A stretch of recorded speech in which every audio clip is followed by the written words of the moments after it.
తాజాగా press meet నిర్వహించింది చిత్ర బృందం. ఈ సినిమా 100 కోట్లకు పైగా కలెక్ట్ చేయడంతో పార్ట్ 2 ఉంటుందని మేకర్స్ తెలిపారు. డాకు మహారాజుకు సీక్వెల్ ఏమైనా ఉంటుందా అని ప్రశ్నించగా, సీక్వెల్ చేయాలనే ఆలోచన లేదు కానీ ప్రీక్వెల్ చేయాలని అనుకుంటున్నాం. ప్రీక్వెల్ కోసం బాబీ దగ్గర ఓ ఐడియా ఉంది.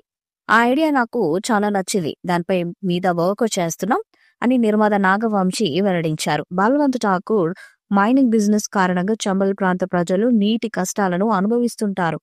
బల్వంత్ బారి నుంచి ఆ ప్రాంత ప్రజలను కాపాడడానికి వచ్చిన డాకు మహారాజ్ ఎవరు? అతడికి సీతారాంకున్న సంబంధం ఏంటి? ఈ కథలో నందిని అంటే శ్రీనాథ్ ఎవరు? కృష్ణమూర్తి మనవరాల్ని కాపాడే బాధ్యతను డాకు మహారాజ్ ఎందుకు తీసుకున్నాడన్నది ఈ మూవీ కథ. పాత కథల్ని కొత్తగా చెప్పడం అన్నది కూడా ఒక ఆర్టే. ఆ కథలో ఆర్తేడాడు డైరెక్టర్ బాబీ. మరొకసారి డాకు మహారాజ్తో తన మార్కును చూపించేశాడు. Daku Maharaj simple revenge drama movie. Backdrop action episodes, Balakrishna హీరోయిజంతో ఫ్రెష్ ఫీల్ ఆడియన్స్ లో కలిగేలా చేయడంలో సక్సెస్ అయ్యాడు director. Balakrishna style mass movie ఇది. గత సినిమాల లేకుండా చాలా స్టైలిష్ గా డైరెక్టర్ బాబీ మూవీని తీశాడు. ప్రతి 10 నిమిషాలకు action episode.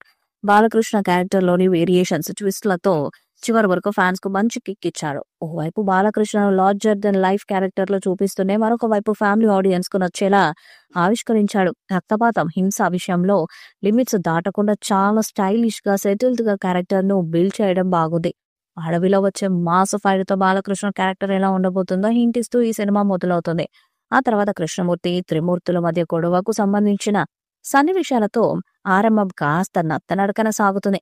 Nanaji entry action mode లోకి టర్న్ అవుతుంది. చింకారుని చంపడానికి ఎమ్మెల్యే గ్యాంగ్ ప్రయత్నాలు, బాలకృష్ణ ఫైటింగ్స్, ఓ పాటతో ఇంటర్వెల్ వరకు కథను నడిపించారు. ఓవైపు పాప ఎమోషన్, మరొక వైపు డాకు గురించి పోలీస్ ఆఫీసర్ సాగించే అన్వేషణను చూపించారు. బాలకృష్ణ, ఉర్వశి రౌటేలపై వచ్చే దబిడి దిబిడి సాంగ్ మాస్ ఆడియన్స్ ను ఆకట్టుకుంటుంది.